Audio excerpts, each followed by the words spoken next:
बता रहा हूँ मैं तो बिना युद्ध के। बिना कोई युद्ध लिए और प्रॉक्सी वार चल रही है। 45,000 और soldiers have been already killed and more than 1 lakh people.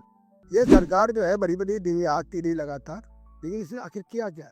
एक ट्रम्प जैसे हम कहते हैं तीसरे आदमी की मध्यस्थता नहीं चाहिए, हम दोनों निमट लेंगे।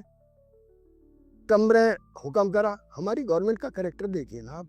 सच्चाई है कि बेहद कमजोर प्रधानमंत्री की बेहद कमजोर सरकार है। तो क्या आपको लगता है कि ये लड़ाई निर्णायक मोड़ तक जानी चाहिए थी? और जानी चाहिए थी, ये जाएगी तभी है कि ये कश्मीर हल होगा, नहीं तो किलिंग्स रहेंगी, प्रॉक्सी वार जारी रहेगा। पाकिस्तानी मिलिट्री की जब तक कमर नहीं टूटेगी जैसे बांग्लादेश में टूटी थी, फिर तो ठंडे पड़ गए थे ना शिमला समझौते किए ना, हाथ जोड़ के आए थे जुल्फिकार अली भुट्टो। टाइगर नियाजी ने सरेंडर किया था, जो हीरो था सेकेंड वर्ल्ड वॉर का। बहुत से ब्लेंडर तो इंदिरा गांधी ने भी किए। क्यों कौन नहीं करता? बड़ा आदमी करते ही ब्लेंडर। जैसे इमरजेंसी उन्होंने थोपी हम पे। कई सारी गलतियां उन्होंने कश्मीर में भी की। फारूक की सरकार गिराई थी, लेकिन इंदिरा गांधी एक बहादुर शख्सियत थी। जो इंदिरा गांधी के नहीं चली जाना चाहिए तो इनकी क्या चलेगी? वो तो 130 साल पुरानी पार्टी है। सोने का पिंजरा हो तो भी उसमें पक्षी जो है वो आनंदित नहीं हो सकता, खुश नहीं हो सकता, भले उसे कितना भी अच्छा भोजन कराया जाए। तो आपके हिसाब से मेरठ से क्रांति होने के पीछे सबसे इम्पोर्टेंट कारण क्या थे? देखिए, सबसे बड़ा कारण जो था वो किसान असंतोष था। ये जो सोल्जर जिन्होंने रिबेल किया, ये किसानों के बेटे थे। देश की आज़ादी का जज्बा तो था ही, वो तो पूरे देश में ही था, लेकिन जो अपनी आर्थिक दुर्दशा थी उसने उसमें आग में घी का काम किया। अगर आम आदमी की भूमिका को आप नहीं उजागर करेंगे तो आप आधा अधूरा झूठा इतिहास लिख रहे हैं। अगर कोई साधारण भाषा में समझना चाहे तो मिडिल ईस्ट में जो युद्ध हो रहे हैं या जो वहाँ नुकसान हो रहे हैं वो भारत को कैसे प्रभावित कर रहे हैं? सिर्फ 15% उनके पास भूमि है। जिसका सब कुछ छीन लेगा बगावत तो करेगा ही वो, मर जाएगा मारेगा। कश्मीर की समस्या ये है कि या तो कश्मीर उसका है पूरा या तो हमारा है। कश्मीर का जो डिवीजन है ना, जिसे आप लाइन ऑफ एक्चुअल कंट्रोल कहते हैं, ये कोई डिवीजन ही नहीं है। It was one of the most worst blunder committed by Jawaharlal Nehru in the history. बहुत अच्छे इंसान थे, बहुत सारे बढ़िया काम किए, लेकिन बड़े लोग बड़ी खताएं करते हैं, वो बड़ी खताएं बड़ी बन जाती है। मनमोहन सिंह के समय में हम तो थे सरकार में, 10 सर्जिकल स्ट्राइक्स हुई, हल्ला नहीं मचाते थे, क्योंकि वो प्रॉक्सी वार लौटे थे, हम भी लौटे थे प्रॉक्सी वार। क्यों? क्योंकि देखिए, ये जो टेररिज्म है ये स्पॉन्सर्ड बाय और एडेड बाय पाकिस्तान आर्मी है। मौत की आवाम हमारी दुश्मन नहीं है, कोई मुसलमान हमारा दुश्मन नहीं है, कोई पाकिस्तान हमारा दुश्मन नहीं है। हमारा दुश्मन है वहाँ की तानाशाह फौज, जो रूल करती है रीजन के बाद। सारी दौलत है पाकिस्तान की, जिसने पिछले 55 सालों में सारी दौलत पाकिस्तान की लगी है। 70% कैपिटल है उनके पास, फौज के पास। मैं भी कश्मीर ऑपरेशन कर रहा हूँ, ब्लैक कोबरा में, थोड़ा मेरा भी तजुर्बा है। JK ने सरेंडर कर दिया था, इसके बाद सारी कमान हिजबुल मुजाहिदीन के हाथ में आ गई। हिजबुल मुजाहिदीन तो कश्मीर का विलय करना चाहता पाकिस्तान में। सैयद अली शाह जिलानी के चेले, दो थी, एक थी प्रो इंडिया, एक थी प्रो पाकिस्तान। एक JK इंडिपेंडेंट कश्मीर चाहती थी, तो पूरा सपोर्ट हिजबुल को मिला। हिजबुल के बड़े दुर्दांत लड़ाके थे, बड़े क्रूअल और इस्लामिक फैनेटिक्स आप कह सकते हैं, धर्मांध। तो उनसे बैटल बड़ी मुश्किल थी, लेकिन वो युद्ध हमने जीता बहुत हिम्मत के साथ। एक और बड़ा सरेंडर हुआ जिसमें कूका पारे नाम का एक बहुत बड़ा गुरिल्ला लीडर अपनी कई हजार गुरिल्लों के साथ सरेंडर किया। यासीन मलिक ने भी कई हजार गुरिल्लों के साथ सरेंडर किया था। ये बिग सक्सेस मिली ऑपरेशन ब्लैक कोबरा की उपलब्धि है। किसका दिल बदलने चलो, ये भी हमारे मोदी जी नवाज शरीफ के बिरयानी खाने चले गए थे मत्था टेकने, देखा नहीं क्या अंत हुआ। अटल बिहारी की उस यात्रा का क्या अंत हुआ? करगिल हुआ ना, मुशर्रफ सत्ता उलट गया। तो हर बार हमें नाकामी मिली है, क्योंकि जब भी हमने सोचा है कि हम समझौता कर लें वहाँ की सरकारों से, तो उल्टा हमें करगिल मिल गया, कभी कुछ मिल गया हमें तोहफे में उल्टा, या मुशर्रफ साहब को बुलाया आगरा में अटल बिहारी वाजपेयी ने। ये टोटल फेलियर पॉलिसी। तो आप युद्ध और शांति को किस तरह से देखते हैं? देखो, युद्ध जो है वो बहुत ही खराब बर्बरियत मानता हूँ मैं इस युद्ध। छोटे से सवाल का, जूम के फैले जाल का, इंसान के इस हाल का जवाब दो।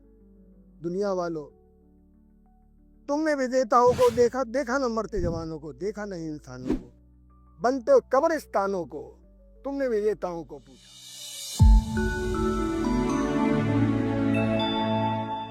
नमस्कार दोस्तों, मेरा नाम है डॉक्टर मोहित चौधरी और आप देख रहे हैं बुकबाज। दोस्तों, आज हमारे साथ हैं एक ऐसी शख्सियत जो किसी परिचय की मोहताज नहीं है। जी हाँ, मैं बात कर रहा हूँ डॉक्टर प्रभात कुमार रॉय की।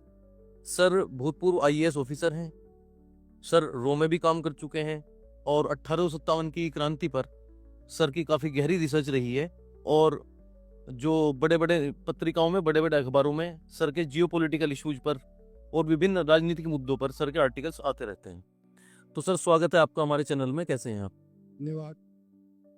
तो सर 1857 की क्रांति पे आपकी काफ़ी रिसर्च रही है और आप लगातार इसके बारे में लिखते भी रहे हैं। तो आपके हिसाब से मेरठ से क्रांति होने के पीछे सबसे इम्पोर्टेंट कारण क्या थे?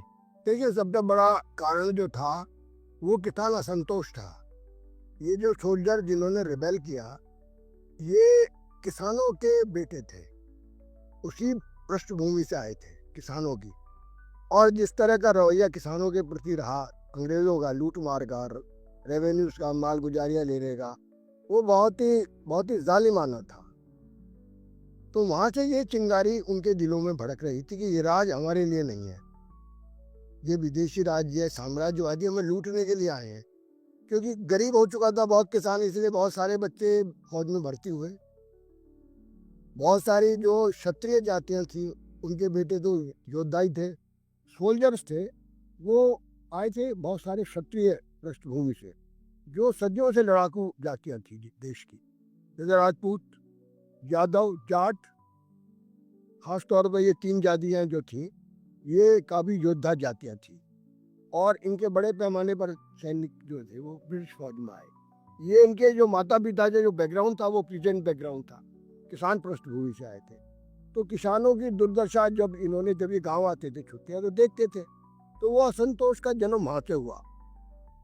देश की आज़ादी का जज्बा तो था ही, वो तो पूरे देश में ही था, लेकिन जो अपनी आर्थिक दुर्दशा थी उसने उसमें आग में घी का काम किया।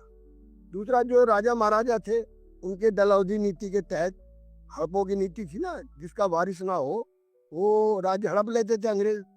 तो उसकी वजह से जो मराठा साम्राज्य का वारिस नहीं था, आप जानते हैं नानाजी थे, उनको बेदखल किया गया, मराठा साम्राज्य को। और कई सारे राज्यों, एक राज्य नहीं था, बहुत सारे राजाओं में जो लोकल किंग्स थे ना, जो पहले से ही जिनको अंग्रेजों ने अधिकार भी दिए थे, उनके धीमे धीमे छीने जाने लगे।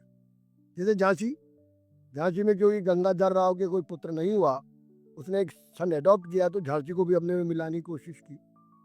तो एक लंबी कहानी है। कुल मिलाकर यह संतोष कई तरह से पनपा, लेकिन इसका विस्फोट हुआ सैनिकों के बीच में। इसके जो अग्रणी योद्धा है वो किसान है, किसान खून। हम श्रेय दे देते हैं बहुत सारा राजा महाराजाओं को, उन्होंने भी कहा, लेकिन अंग्रेजों ने इसको ठीक डिफाइन किया। हमारे लोगों ने कहा कई बार ये राजाओं का विद्रोह था, हमारे हिस्टोरियंस ने, लेकिन अंग्रेजों ने एक बात में सच्चाई था कि उन्होंने सिपाही म्यूटिनी कहा। सिपाही म्यूटिनी, उन्होंने ये नहीं कहा कि रानी की झांसी की म्यूटिनी थी, ना ये कहा कि नाना साहब की म्यूटिनी थी। उन्होंने राजा महाराजाओं की नहीं बताया इसको। वो बैकग्राउंड में काम कर रहे थे, कई वर्षों से इस पर काम चल रहा था गांव गांव में, कमल का फूल रोटियों के माध्यम से। ये इसमें स्वामी दयानंद का ही बड़ा रोल बताया जाता है कि स्वामी दयानंद का 4 वर्ष का जीवन हमें नहीं मिलता अज्ञातवास में हो तो वो तैयारी का, क्योंकि स्वामी दयानंद ने बहुत उस समय कहा था कि सोने का पिंजरा हो तो भी उसमें पक्षी जो है वो आनंदित नहीं हो सकता, खुश नहीं हो सकता, भले उसे कितना भी अच्छा भोजन कराया जाए। जो आज़ाद गगन है उसका, वही उसका असली क्षेत्र है। ऐसे आज़ाद हिंदुस्तान असली हिंदुस्तान होगा। ये स्वामी दयानंद ने सबसे पहली बार अगर किसी सन्यासी ने बात कही, जिसका बड़ा भारी प्रभाव के जीवन काल में स्थापित हो गया था, वो जीते जी लेजेंड बन गए थे। तो वो पीरियड में भी उन्होंने भी, उनकी भी एक भूमिका, साधु संतों की भी। उनको कहा जाता है वो मेरठ कैंटोनमेंट में लगातार भ्रमण करते थे। वो जो अगरनाथ मंदिर जहाँ से शपथ खाई सैनिकों ने, है ना, वहाँ भी वो रहे थे कैंटोनमेंट में। ये तो ब्रिटिश हिस्टोरियन ने लिखा है, इसके पूरे रेफरेंसेस है। क्योंकि ये बातचीत बहुत संक्षेप में हम लोग कर रहे हैं, तो बहुत ही सार संक्षेप हम इसका, क्योंकि बहुत सारे सवाल हैं आपके, तो इसमें जो है मैं बहुत ही संक्षेप में इस पर रोशनी डाल रहा हूँ। अंग्रेजों ने इसको कर्म कांड कहा। इससे ये तो एक कॉन्स्पिरेसी थी, है ना, it was a conspiracy against British Raj. कोई कॉन्स्पिरेसी नहीं थी, ये खुला विद्रोह था, कोई षड्यंत्रकारी विद्रोह नहीं था। ठीक है, तैयारी तो की, वो तो चुपचाप की जाती है, लेकिन इसका विस्फोट मेरठ में हुआ और अंततः गत्वा ये पूरे देश में फैला। इसको बाद में ब्रिटिश फौज ने दबाया, बुरी तरह कुचला, दिल्ली की तरफ कूच हुआ, बहादुर शाह जफर को उन्होंने अपना बादशाह घोषित किया। और इसकी सबसे बड़ी खूबी है, सारी जातियां पहली बार एक हुई हिंदुस्तान की। सारे धर्म एक हुए। जो हिंदू मुसलमान सदियों से लड़ते रहे थे तुर्क काल से, वो पहली बार एक हुए। राजपूतों का तो एक समन्वय हुआ था मुगल एम्पायर में। बाकी अन्य जातियां, खासतौर से जाटों का मैं जिक्र करूंगा, हम इस क्षेत्र में बैठे हैं, बड़ा भारी युद्ध हुआ। गोखला जाट था यहीं पर, ये मथुरा के आसपास है ना। तो जाटों का जो लंबी शत्रुता थी मुगल साम्राज्य से भी और अंग्रेजों से भी, जाट एक स्वतंत्र जाति है, एक स्वतंत्र मिजाज की जाति है। राजपूत तो अलायंस कर गए थे, राजपूतों ने कई जगह अलायंस किया, ब्राह्मणों ने भी किया। हालांकि ब्राह्मण भी इस विद्रोह के लीडर बने। नाना साहब खुद ब्राह्मण थे, लक्ष्मीबाई ब्राह्मण बैकग्राउंड से आई थी, है ना। मंगल पांडे खुद जो इसके रिबेल के, जिनको फांसी देगी, जिनकी शहादत ने बड़ी चिंगारी दी मेरठ को। कुछ लोग तो कहते हैं मेरठ के थे वो, यहाँ तक उनका जुड़ गया नाता, जबकि कभी वो ना मेरठ आए ना उनका कोई नाता था, है ना। तो ये 1857 की तो संक्षेप में मैं ये कारण बताया जी। लेकिन सर 1857 की क्रांति की अगर बात करें तो जैसे हमने अक्सर किताबों में पढ़ा भी है और जिक्र भी होता है, तो उसका अधिकतर श्रेय मंगल पांडे को दिया जाता है। लेकिन इसके अलावा जो और क्रांतिकारी रहे हैं, धन सिंह कोतवाल थे, और इसके अलावा बहुत सारे जो हमारे क्रांतिकारी हैं उनका जिक्र नहीं हो पाता है। नहीं। देखिए ऐसा होता है, कभी कभी क्या होता है, एक शख्स को हम हीरो बना देते हैं। क्योंकि मंगल पांडे पहले शहीद थे, बक्सर में उन्होंने रिबेल किया। उड़ीसा, उस समय बंगाल प्रॉमिस होता था, उड़ीसा में है बक्सर, वहां पर ये विद्रोह हुआ, वहीं में फांसी दी गई 8 अप्रैल को। तो वो शुरुआत के थे, इसलिए हीरो बन गए। मेरठ में जो इनकलाब का सबसे बड़ा लीडर है वो माता दीन वाल्मीकि है। धन सिंह कोतवाल ही बहुत बाद में आते हैं पिक्चर में। जब रिबेल फैल जाता है, जब विद्रोह दिल्ली पहुंच जाता है, तब धन सिंह कोतवाल का रोल शुरू होता है। और उनका राव साहब का भी, जो राव है ना, जो यादव कम, बिशन सिंह राव। बिशन सिंह राव, ये लोग बड़े अधिकारी हैं। और ये बाद में आते हैं। बिशन सिंह राव तो बहुत बड़े अधिकारी थे, उन्होंने तो हरियाणा में जाके बड़ी बगावत का बिगुल बजाया। वो जो अन्य क्रांतिकारियों के नाम इसलिए दब गए क्योंकि बहुत सारे नाम तो बाद में खोजे गए। वो हम उन्हीं नामों को जानते हैं जिनका उल्लेख ब्रिटिश हिस्टोरियंस ने किया है ना। उन्होंने मंगल पांडे का बार बार उल्लेख किया है, क्योंकि पहला विद्रोह की तो मंगल पांडे ने किया था ना। जबकि और भी बीच में कई विद्रोह हुए, उनका मैं नहीं जिक्र कर रहा हूँ, बहुत लंबी बात हो जाएगी जी। लेकिन ये हीरो तो देखिए हम लोग बनाते हैं ना। अब देखिए एक से एक बढ़कर भगत सिंह की पार्टी में लोग थे, भगत सिंह से भी ज्यादा बहादुर। लेकिन ऐसा जंक्चर होता है इतिहास का कि उससे आदमी हीरो बन जाता है। नहीं, हम दूसरों के नाम भी नहीं जानते, कितनों के नाम जानते हो। रिवोल्यूशनरी में कुछ लोग बड़े प्रख्यात हो जाते हैं। तो क्रांतिकारियों मंगल पांडे को ज्यादा मकबूलियत मिल गई, ज्यादा ख्याति मिल गई। लेकिन माता दीन वाल्मीकि भी कम नहीं है। पहली गोली वही चलाते हैं जो परेड ग्राउंड में पहली गोली चलती है, और वही बगावत का नेतृत्व भी करते हैं मेरठ में। हवलदार माता दी, पहला नाम भी उन्हीं का लिखा 85 सैनिकों में, जाके देखी कहीं भी, जो हिस्टोरियंस ने मेरठ की खोज की है ना। और ये बागपत और ये इलाका पूरा का पूरा बगावत की थे। शामल जाट का भी कहाँ जान पाए थे लोग, शामल तोमर कहाँ जान पाए थे। ये भी तो मेरठ के हिस्टोरियंस की खोज है, जबकि भारी उनका रोल है। ये जमुना का पुल उन्होंने तोड़ा था, ब्रिटिश फौज जो वहां से आ रही थी पंजाब की तरफ से, उसको रोका उन्होंने यहाँ, वरना बहुत जल्दी कुचल दिया जाता आंदोलन पहले राउंड में। असली हीरो कौन है? किसान। ये हमें बात करनी की जो नहीं होती। दे वर ऑल पीजेंट्स। अगर किसान क्या कर लेता, सिपाही म्यूटनी, अगर किसान साथ न देते तो वहां लोगों का सपोर्ट रहा है। लोकल, क्योंकि सीधी बैटल कैसे कहनी है, गुरिल्ला बैटल लड़ी लंबी। हमारा जो बहुत बड़ा हीरो है, जब ग्वालियर का जो बात तक नहीं पकड़ा गया, उसने पीजेंटली के अंदर सालों लड़ाई लड़ी है। वो जो शिवपुरी में मारा गया था बाद में, है ना, जो सबसे बड़ा सिपह सालार था नाना साहब पेशवा का, तात्या टोपे की उसका नाम था, उसका पूरा बेस पीजेंट्स था। तो हमको कई बार स्टोरीज क्या करते हैं, हीरोज को ज्यादा ग्लैमर दे देते हैं। जो रियल लोग होते हैं, ऑर्डिनरी आदमी को उतना श्रेय नहीं दिया जाता। ये गलत तरीका है इतिहास लिखने का। अगर आम आदमी की भूमिका को आप नहीं उजागर करेंगे तो आप आधा अधूरा झूठा इतिहास लिख रहे हैं। हीरो तो आम आदमी बनाता है ना, उसकी कुर्बानियां जिसका कहीं जिक्र भी नहीं होता, अनाम शहीद हम जिन्हें कहते हैं। कुल मिलाकर 1857 में 7 लाख कुर्बानियां बताते हैं अंग्रेज British historian all over India.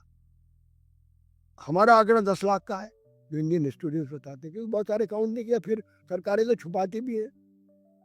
तो सर 18 ये जो आप मानते हैं कि इतिहास लिखने पर सत्ता का प्रभाव रहता है तो कितना रहता है? निश्चित रूप से दरबारी इतिहास लिखा जाता है सबसे पहले। दरबारी इतिहास, उन्हीं का जो है आधिपत्य रहता है इतिहास पर, वही प्रिंट होता है।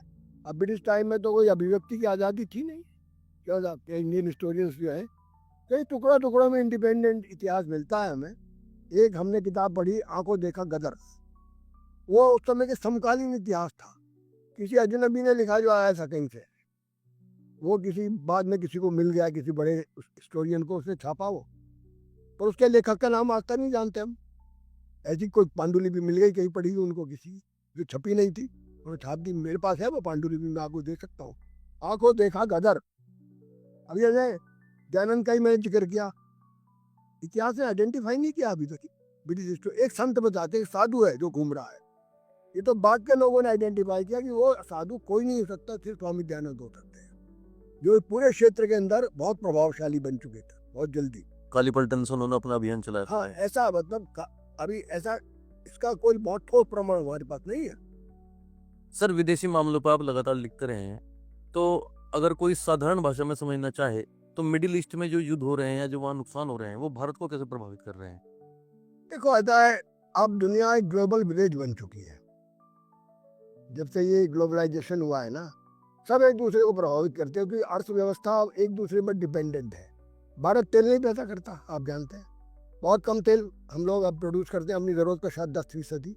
90% 15 करते होंगे तो 80 करते होंगे, तो इससे ज़्यादा नहीं करते, पक्का बात है। हमको कितना तेल चाहिए? अपार तेल चाहिए। कहाँ से आता है? ज़्यादातर मिडिल ईस्ट से आता है, रशिया से आ रहा है आजकल तो, लेकिन पहले मिडिल ईस्ट से ही आता था, अरब देश से ही आता था, ईरान से आता था। तो ये कहीं भी युद्ध होता है तो सारी दुनिया को प्रभावित करता है। मिडिल ईस्ट का लड़ाई खास तौर से ये जो इजराइल और इसके बीच में ज़्यादा बड़ा युद्ध चल रहा पुराना, हाँ, वो करीब जब भी शुरू हुआ, जब हम आज़ाद हुए थे, वो उन्होंने 48 में डिक्लेयर की, तब से जारी है। बहुत सारे युद्ध चल रहे हैं, ये हमको बहुत ज़्यादा प्रभावित करता है, क्योंकि हम पैलेस्टीनियन को हुकूमत दिलाना चाहते, सॉवरेन पावर। शुरू से हमारी नीति थी कि इनको भी न्याय दो। भाई आपने 45% कहा था यूएन ने, आपने दिया नहीं अब तक, क्यों नहीं दिया भाई आपने उनका जो रास था वो भी छीन लिया। सिर्फ 15% उनके पास भूमि है फिलिस्तीनियों के पास, जिसका सब कुछ छीन लेगा, बगावत तो करेगा ही, वो मर जाएगा मारेगा। अब वो साहब उन्होंने पहले हमला कर दिया, कि उन्होंने पहले हमला कर दिया, ये बेकार की बात है। युद्ध में कोई पहला और दूसरा नहीं होता, युद्ध में तो बराबर जिसका मौका लगता है पहला हमला करता है। सर, भारत पाकिस्तान के जो संबंध हैं वो बड़े खटास में चल ही रहे हैं, और पुलवामा के हमले के बाद अभी पहलगाम में जो घटना हुई है, तो उसके बाद अभी सरकार ने जो डोनाल्ड ट्रंप थे, उन्होंने दोनों के बीच समझौता भी करा दिया है, शांत सीज फायर का वहाँ बात करी गई है। तो आपका एक आर्टिकल भी अखबार में पढ़ रहा था कि भाई पीओके को कब्जा नहीं, उस समय जब ये युद्ध चल रहा था, तो वही एक समाधान है। तो इसके बारे में आपका देखो, आजाद कश्मीर की समस्या है क्या? कश्मीर की समस्या ये है कि या तो कश्मीर उसका है पूरा, या तो हमारा है। कश्मीर का जो डिवीजन है ना, जिसे आप लाइन ऑफ एक्चुअल कंट्रोल कहते हैं, ये कोई डिवीजन ही नहीं है, ये तो एक फौरी समझौता था। शिमला में इंदिरा गांधी ने कर लिया, क्योंकि बांग्लादेश का युद्ध हुआ था। उन्होंने पहले किया हम पर हमला, मेजर अकबर अली खान थे, उन्होंने हमला किया। उधर महाराजा हरि सिंह ने तुरंत विलय करा दिया, हमारी फौजें पहुंच गई, जीत रही थी, उड़ी तक पहुंच गई थी। It was one of the most worst blunder committed by Jawaharlal Nehru in the history. बहुत अच्छे इंसान थे, बहुत सारे बढ़िया काम किए, लेकिन बड़े लोग बड़ी खताएं करते हैं, वो बड़ी खताएं बड़ी बन जाती है। उन्होंने बढ़ती हुई फौजों को जो मुजफ्फराबाद से कुछ ही दूर रह गई थी, रोक दिया, यूएन में ले गए। पटेल ने मना किया, सुभाष पटेल ने पीछा भी किया था। ये जब से लड़ाई शुरू हुई, 4 युद्ध हम हरा चुके हैं उसको, और अभी तक कश्मीर का मसला जुगती हुआ है। जिसके लिए युद्ध हुए, ऑपरेशन जिब्राल्टर किया, अयूब खान ने कश्मीर पर हमला किया था, याद होगा आपको। लाल बहादुर शास्त्री प्राइम मिनिस्टर थे, हमारी फौजें लाहौर तक पहुंच गई थी, छोबिल पार थे, वहाँ रोक दी गई। सोवियत यूनियन ने दखल दिया उस समय, सोवियत यूनियन में समझौता भी हो ताशकंद के अंदर। तो ये मेरा कहने वाला ये युद्ध है ना, ये है हमारा। तो देखिए, रेजोल्यूशन है, यूनानिमस रेजोल्यूशन 1993, सारा कश्मीर हमारा, शुरू से हम कश्मीर कहते हैं हमारा है। तो अब तो बढ़िया मौका था। हमारा तो ये कहना था कि सारे कश्मीर को कई बार हमें मौका मिला, करगिल में भी मिला हमें मौका, जब कुर्बानियाँ हो रही थी, थोड़ी और हो जाए। अभी आप जानते हैं कश्मीर युद्ध में हमारे कितने लोग मारे जा चुके, गिने गिनाए बता रहा हूँ मैं तो, बिना युद्ध के, बिना कोई युद्ध लिए। और प्रॉक्सी वार चल रही है, 45,000 our soldiers have been already killed and more than 1 lakh people. इतने टाइम में 5 युद्ध जीत रहे थे हम। टोटल 4 वार्स में कितनी कैजुअलिटी हम लगा लीजिए, not more than 50,000। in all 4 battles, big battles, including Bangladesh war, in which 23,000 soldiers surrendered to Jagdish Singh Arora, Lieutenant General. कभी नहीं मरे इतने लोग हमारे, तो हम क्यों नहीं हल कॉल कर रहे? कहाँ कमजोरी है हमारे अंदर? कहीं तो है। ये सरकार जो है बड़ी बड़ी दिन आग तीरी लगातार, लेकिन इसने आखिर किया क्या? एक ट्रम्प जैसे हम कहते हैं तीसरा आदमी की मध्यस्थता नहीं चाहिए, हम दोनों निमट लेंगे। ट्रम्प ने हुक्म करा, हमारी गवर्नमेंट का कैरेक्टर देखिए ना आप। मैं नहीं ज़्यादा बात करना चाहता इस विषय पर, बहुत से लोग चिढ़ जाते हैं। सच्चाई है कि बेहद कमज़ोर प्रधानमंत्री की बेहद कमज़ोर सरकार है, जिसने इतना बढ़िया मौका दबा दिया कुल मिलाकर। तो क्या आपको लगता है कि ये लड़ाई निर्णायक मोड़ तक जानी चाहिए थी? और जानी चाहिए थी, ये जाएगी तभी है कि ये कश्मीर हल होगा, नहीं तो किलिंग्स रहेंगी, प्रॉक्सीवाद जारी रहेगा। पाकिस्तानी मिलिट्री की जब तक कमर नहीं टूटेगी जैसे बांग्लादेश में टूटी थी, फिर तो ठंडे पड़ गए थे ना शिमला समझौते किए ना, हाथ जोड़ के आए थे जुल्फिकार अली भुट्टो। टाइगर नियाजी ने सरेंडर किया था, जो हीरो था सेकेंड वर्ल्ड वॉर का। जगजीत सिंह अरोड़ा नहीं था सेकेंड वर्ल्ड वॉर का हीरो, टाइगर नियाजी था जिसकी फौज ने सरेंडर किया था। तो ऐसी लड़ाई लड़ेंगे तो कश्मीर हल हो जाएगा। एक बार तो लड़नी पड़ेगी आप, कब कोई लड़ ले चाहे। वो इंदिरा गांधी जैसा बहादुर कोई व्यक्ति आए, इंदिरा गांधी से हम बहुत सी बातों में सहमत हो सकते हैं, बहुत से ब्लेंडर तो इंदिरा गांधी ने भी किए, क्यों कौन नहीं करता, बड़ा आदमी करते ही ब्लेंडर। जैसे इमरजेंसी उन्होंने थोपी हम पे, कई सारी गलतियां उन्होंने कश्मीर में भी की, फारूक की सरकार गिराई थी, लेकिन इंदिरा गांधी एक बहादुर शख्सियत थी, वीरांगना थी। मैं तो वीरांगना की श्रेणी में रखता हूँ। सर, इंदिरा गांधी की बात आपने की, और इंदिरा गांधी का जब जिक्र होता है तो तब इमरजेंसी का जिक्र ना हो तो ये तो हो नहीं सकता, और आपने वो दौर देखा भी है। क्या कहेंगे उस दौर के बारे में? क्या वो एक सत्ता बचाने की एक नाकाम कोशिश थी। जवाहरलाल सिन्हा ने इंदिरा गांधी को सजा दी थी। राजनारायण वाला केस था वो, जब उसमें अमेठी जहाँ से लड़ी थी इंदिरा गांधी रायबरेली से, तो वो इंदिरा गांधी आ गई थी, उनको इस्तीफा देना पड़ता, उन्होंने जज को सुपरसीड कर दिया, फिर इमरजेंसी ठोक दी। उन्होंने अपनी सत्ता बचाने के लिए सारा खेल खेला, डेमोक्रेसी की बलि चढ़ाई और लाखों लोगों को जेल में डाल दिया। अंत क्या हुआ? खुद आ रही है इलेक्शन, और कांग्रेस ने रियलाइज किया अपनी मिस्टेक को कि ये डेमोक्रेटिक कंट्री है, यहाँ आने वाला है। अभी मोदी भी यही कर रहे हैं, अभी किसी भी कोई भी विरोध करता है FIR हो जाती है। क्यों? जो इंदिरा गांधी की नहीं चली तानाशाही, तो इनकी क्या चलेगी? वो तो 130 साल पुरानी पार्टी है जिसका नाम है कांग्रेस पार्टी, जब उसकी नहीं चली तानाशाही, जब हमारी रगों के अंदर डेमोक्रेसी घुस चुकी है, अभिव्यक्ति की आज़ादी नहीं, आप जरा सी की अभिव्यक्ति की आज़ादी पर आप किसी के खिलाफ FIR कर दी तो मुकदमा चला देते हैं, तो गहरा संतोष लोगों के मन में है। इसको लेकर भी है जो आपने अभी प्रश्न पूछा था कश्मीर को लेकर, आम आदमी से पूछे, सड़क चलते थे, वो कहता है क्या करा इनने, बड़ी बड़ी डींगा आगरा था, अंदर घुस के मारेंगे, क्या किया। तो ये छुटपुट लड़ाइयाँ तो देखिए 36 साल से चल रही है कश्मीर में। जैसी अब लड़ाई हुई ना, सर्जिकल ऑपरेशंस का पहले हल्ला नहीं मचता था, इनका इन्होंने बड़ा बवंडर उठाया है। मनमोहन सिंह के समय में हम तो सरकार में 10 सर्जिकल स्ट्राइक्स हुई, हल्ला नहीं मचाते थे, क्योंकि वो प्रॉक्सी वार लड़े थे, हम भी लड़े थे प्रॉक्सी वार। क्यों? हम कौन सा बता रहे हैं क्या कि मैं लड़ रहा हूँ? पाकिस्तान नेवर एडमिटेड कि Pakistan is fighting in Kashmir. ये तो कहते हैं जिहाद ही लड़ रहे हैं, हम क्या करें भाई?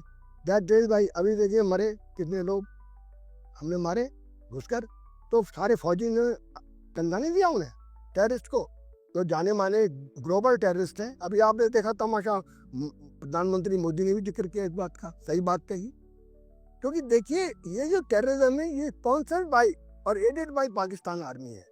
मौत की आवाम हमारी दुश्मन नहीं है, कोई मुसलमान हमारा दुश्मन नहीं है, कोई पाकिस्तान हमारा दुश्मन नहीं है, हमारा दुश्मन है वहाँ की तानाशाह फौज, क्यों रूल करती है, इसके बाद सारी दौलत है पाकिस्तान की। जिसने पिछले 55 सालों में सारी दौलत पाकिस्तान की अड़क गई है, 70% कैपिटल है उनके पास, फौज के पास। तो हमको बताना चाहिए कि हमारा शत्रु कौन है, हमारा मुसलमान शत्रु नहीं है। अवाम वहाँ का भी नहीं चाहता युद्ध, हमारा भी नहीं चाहता युद्ध में, तो आम आदमी मरता है, महंगाई बढ़ती है, कौन चाहता है युद्ध? कोई नहीं चाहता युद्ध, तो मजबूरी है हमारी। एक बार तो ये हमें मजबूरी को साकार करना ही पड़ेगा, एक बार, मेरा अपना विश्वास है, क्योंकि मैं भी कश्मीर ऑपरेशन कर रहा हूँ, ब्लैक कोबरा में, थोड़ा मेरा भी तजुर्बा है, मामूली समझ, मैं तो मामूली कहता हूँ, असली तजुर्बा उनका है जो मर में थे, जो हमारे बच्चे जिनको हमको करना देना पड़ा बड़ी उम्र में, उनकी कुर्बानियां बेकार जा रही हैं। सर, आप ब्लैक कोबरा ऑपरेशन में जो कश्मीर में हुआ है वहाँ रहे हैं और आपने बड़े नज़दीक से उससे देखा है, तो हमारे दर्शकों को आप प्लीज बताएं कि क्या था वो ऑपरेशन, क्या वहाँ पे भूमिका रही? बेसिकली ऑपरेशन 93 से शुरू हम लोग गए, और ये भी एक तरह का आर्मी बैटल ही था।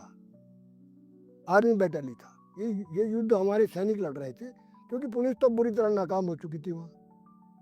क्योंकि वो जो मिलिटेंट्स थे ना, जो आते थे इन्फिल्ट्रेटर्स, क्योंकि फायरिंग होती है, क्रॉस फायरिंग और में घुस जाते हैं मिलिटेंट, उधर से क्रॉस फायरिंग होती है, हमारी फौज जवाब देती क्रॉस फायरिंग का। उसका फायदा उठाकर ये लोग, क्योंकि कोई ऐसी कोई डिफाइंड सीमा तो है नहीं, कवर फायर का फायदा होता। घुस जाते हैं। तो बहुत सारे आगे थे उस दौर में। जेकेएलएफ ने सरेंडर कर दिया था। इसके बाद सारी कमान हिजबुल मुजाहिदीन के हाथ में आ गई।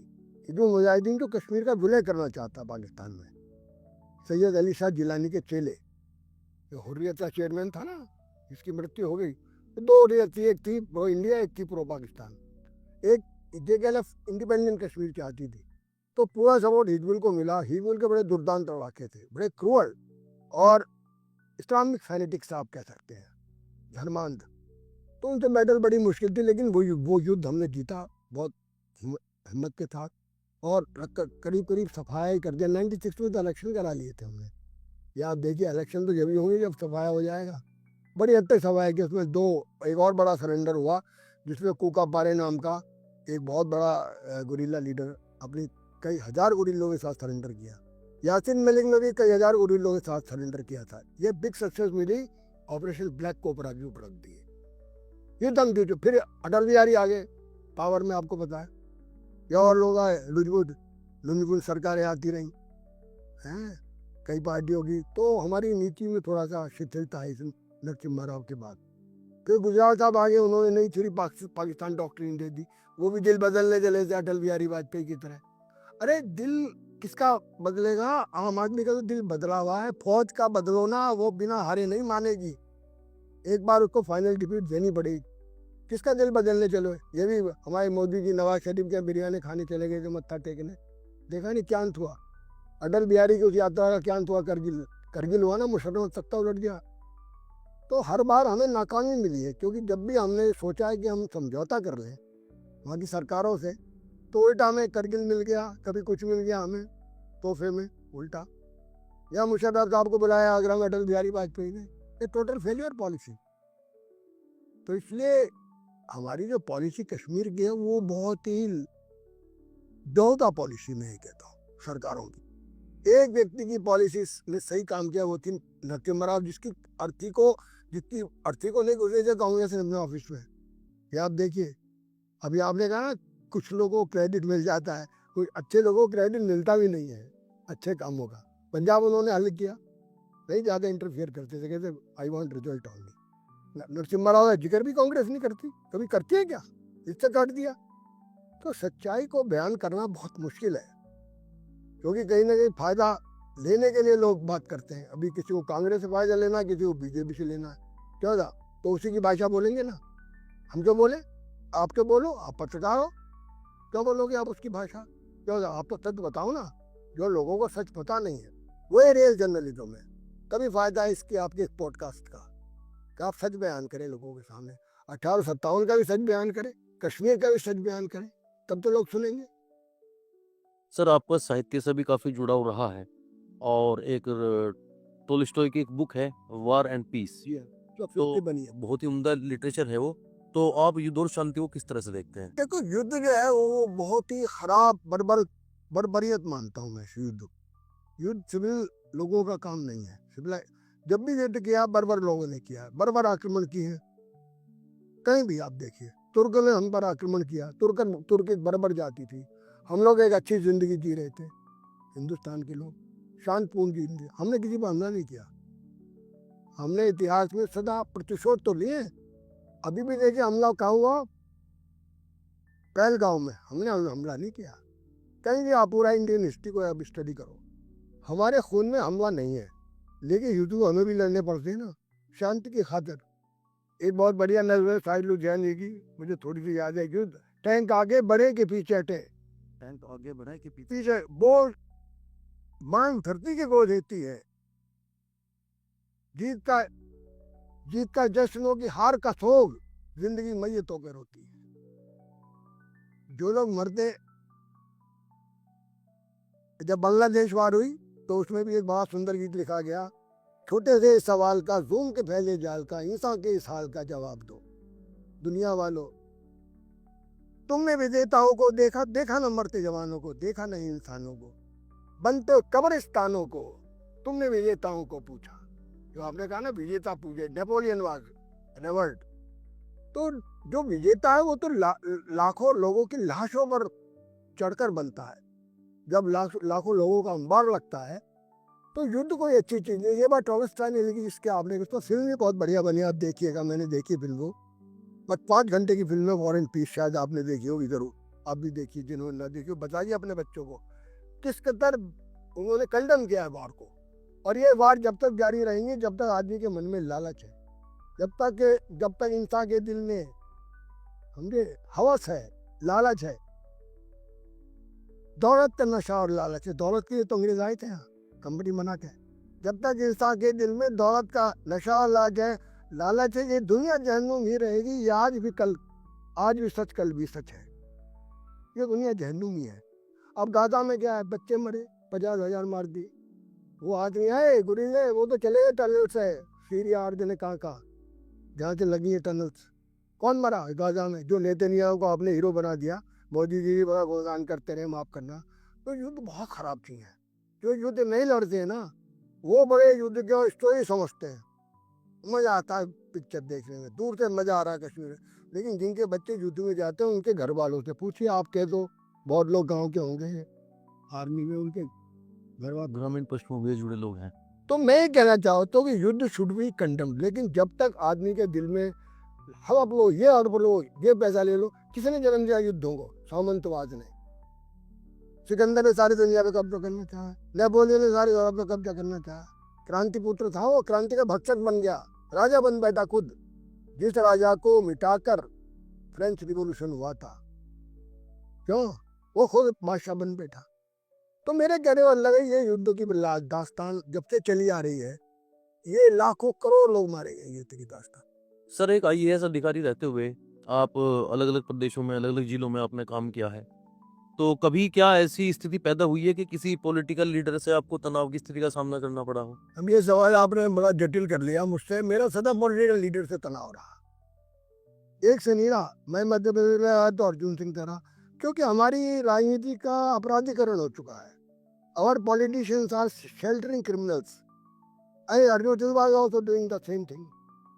तो जब मैं ग्वालियर में पोस्ट हुआ तो अर्जुन सिंह ने, एक डाकू था रमेश चिकरवार, उसको शेल्टर किया हुआ था। पुलिस वाले उस पर हाथ नहीं डालते थे।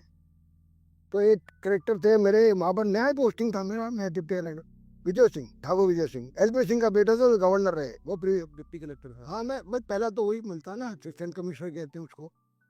तो एक वो थी आशा गोपालन, बहुत ही जबरदस्त पुलिस अफसर थी। वो मेरे पास आई एक दिन, कहता मेरा तो कोई साथ नहीं दे रहा, ये पुलिस वाले जो है, ये डीआईजी वगैरह, आईजी रहता था वहाँ, ग्वालियर आईजी रेंज था, कोई जो वो कह रहे तुम कहाँ कर रही हो, तो अर्जुन सिंह का आदमी है, उसको मारेंगे, हमारा क्या होगा, हमको ट्रांसफर है।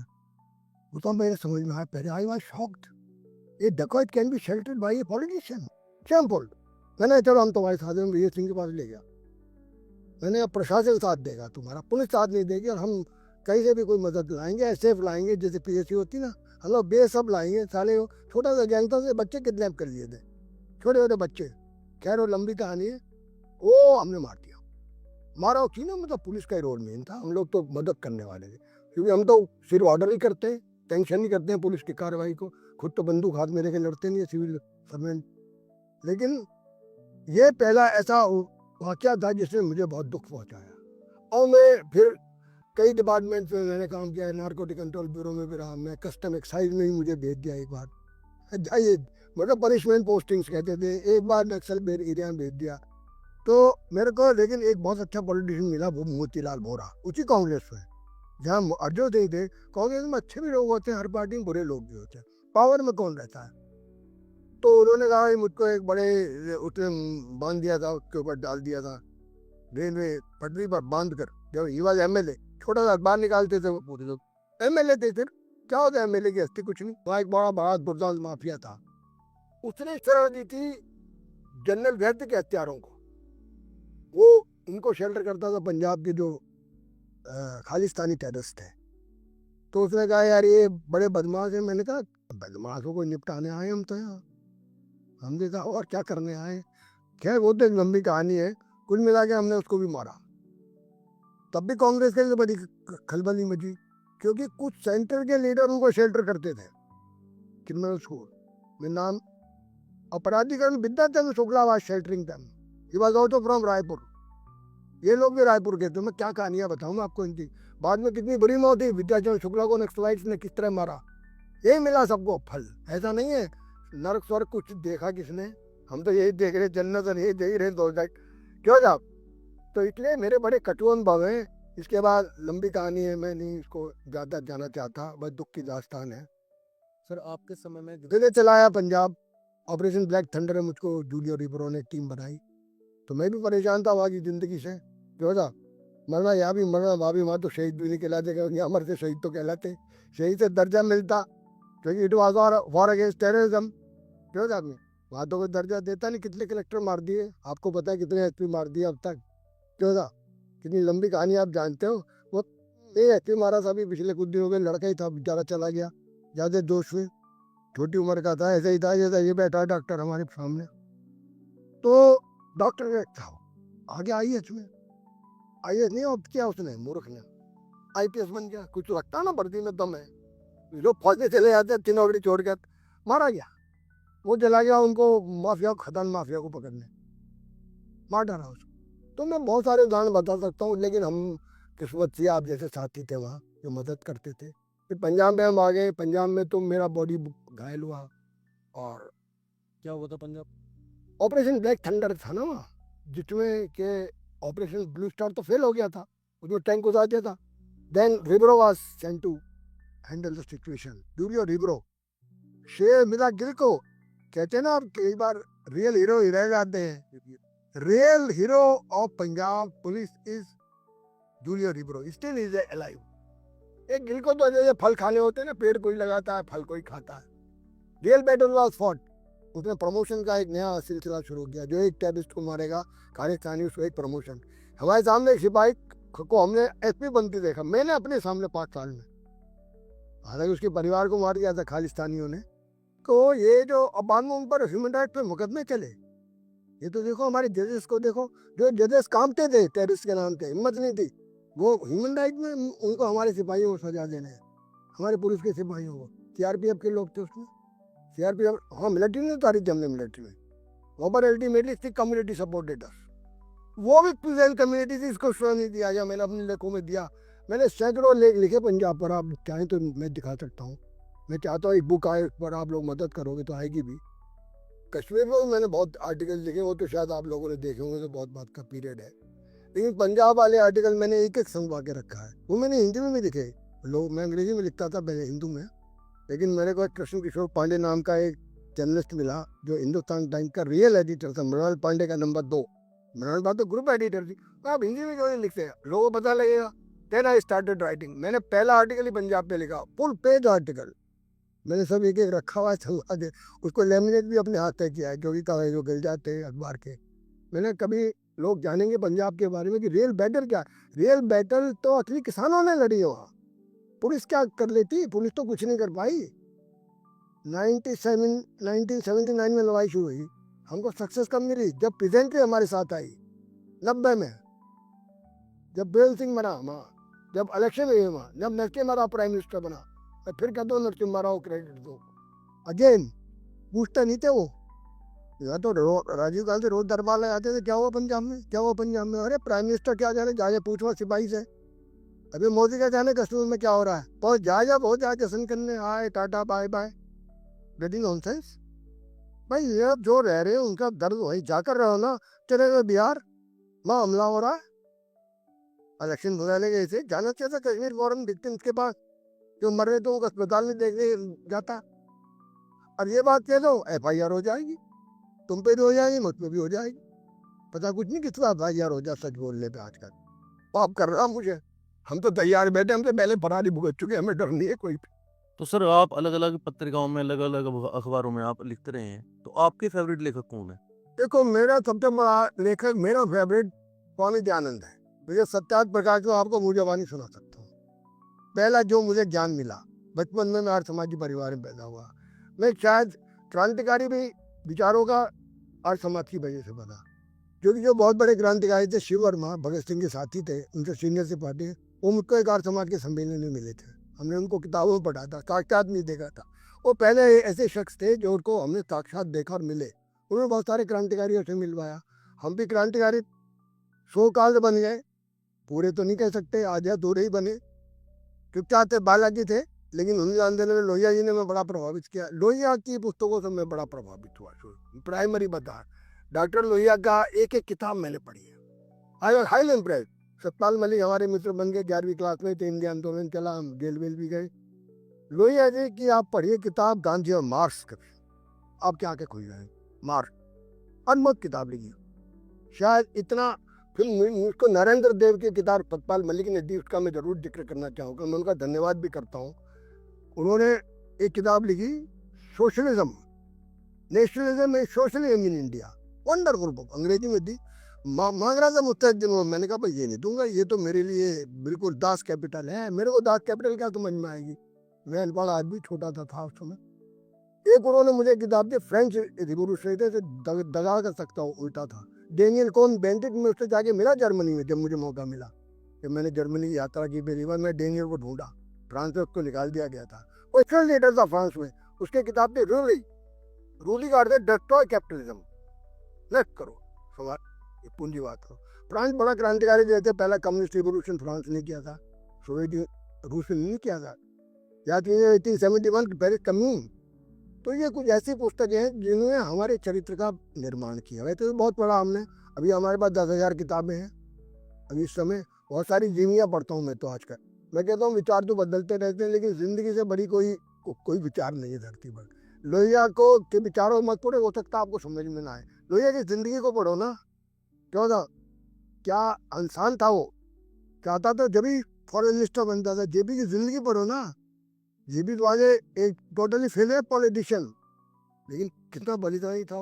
Prime minister, deputy prime minister पे आज कोई ठोकर मार जाएगा, साली दरोगा दे तो मारी नहीं जाती। जब रामविलास पासवान ने मारी तो हम उसके फैन हो गए, वो फैक्ट्री छोड़ के आया था। हमने कहा यार तूने बड़ा काम करा रामविलास, हम तो तेरे दोस्त हो गए, हमें जेल से मिला, इंस्पेक्टर बन चुका था, सभी इंस्पेक्टर मतलब। हाँ, हमने कहा यार कौन छोड़ता है, साली दरोगा नहीं छोड़ी जाती। भाई कहाँ छोड़े, बाबू की भी छोड़ सकता है एक आदमी जिंदगी में, कहाँ से खाए खाना। खोना बड़ा मुश्किल है, छोड़ना। इसलिए राम राम है, हम इसीलिए कहते हैं राम क्यों राम है, कृष्ण क्यों कृष्ण है। यहाँ तो द्वारका गए, छोड़ दिया अपना घर, जिन्होंने छोड़ा वही कुछ बने भैया। जो चिपटे है ना, वो तो पूंजीवादी सामंतवादी लोग हैं। क्यों, वो तो चिपट रहे दौलत पे, पैसे पे, हाय पे, माया पे। वो लोग महान है। गांधी ने छोड़ा, गांधी ने तो कपड़े भी छोड़ दिए। गांधी कुछ भी कहते हो, बकवास करते हो गांधी के बारे में, मूर्ख लोग। गांधी की पॉजिटिव साइड देखो ना, सुभाष चंद्र बोस ने ऐसे छोड़ दिया, हम तो नहीं छोड़ पाए। छोड़ सकते थे, क्यों था, कूद पड़ते नहीं, दी आजादी नहीं, लेकिन नहीं छोड़ पाए। तो छोड़ना बड़ा मुश्किल है। अब ये लड़का छोड़ दिया, बहुत छोड़ के आता है आसानी से, कोई छोड़ दी, घर की वजह से छोड़ दी। तो मेरा मतलब है जो छोड़ता है ना वही कुछ कर पाते हैं। लोहिया ने क्या नहीं छोड़ा, मारवाड़ी सेठ का बेटा था लोहिया, हम जाइए कभी उसका मैच देखने, उसे भी कांग्रेस को दिया था, कोई नाम नहीं देता। आनंद भवन की सब बात करते हैं, उनके पिता मारवाड़ी सेठ थे, दोनों बाप बेटे सिगरेट पीते साथ बैठ के, कभी लोहिया कहानी रहूंगा आप पर। लोहिया जी से मिले सतपाल मलिक की वजह से मिले। सतपाल मलिक उनके बड़े परम शिष्यों में थे, चौधरी चरण सिंह के बाद में शिष्य बने वो, पहले वो शिष्य लोहिया जी के थे। लोहिया जी ने कोहली साहब को चीफ मिनिस्टर बनाया, मर जाते सड़ जाते कांग्रेस में, कभी ना बन पाते, कभी ना बनने देते चौधरी चरण सिंह को, सुचेता को ले आए थे। तो लोहिया जी को बहुत अंडर एस्टिमेट किया है देश ने, आज भी कर रहे हैं हम लोग। लेकिन लोहिया जैसे लोग आज एक भी नहीं है, जेपी जैसा एक भी नहीं है। आज दुर्भाग्य हमारा क्या है, हमारा दुर्भाग्य विपक्ष का ये है कि हमारे पास न कोई लोहिया, न कोई जेपी है, न कोई नंबूदरी पाते, न कोई AK गोपालन है। नंबूदरी पाते ने सब छोड़ दिया था, मैं मानू 10,000 बीघे का जमींदार था वो, जिसने पहली सरकार बनाई केरल में।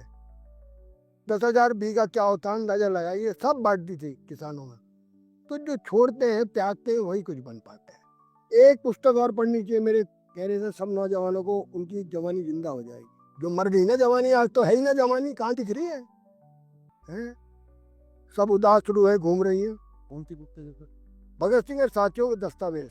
हमारे एक दोस्त है, उनके भांजे हैं चमनलाल, और उन्होंने उसको एडिट किया है। हर बच्चे के पास होनी चाहिए। मैं तो एक और पुस्तक है अंडमान की गूंज, मनमथ गुप्ता ने लिखी है, मैं तो सिराने रख के सोता था एक दौर में।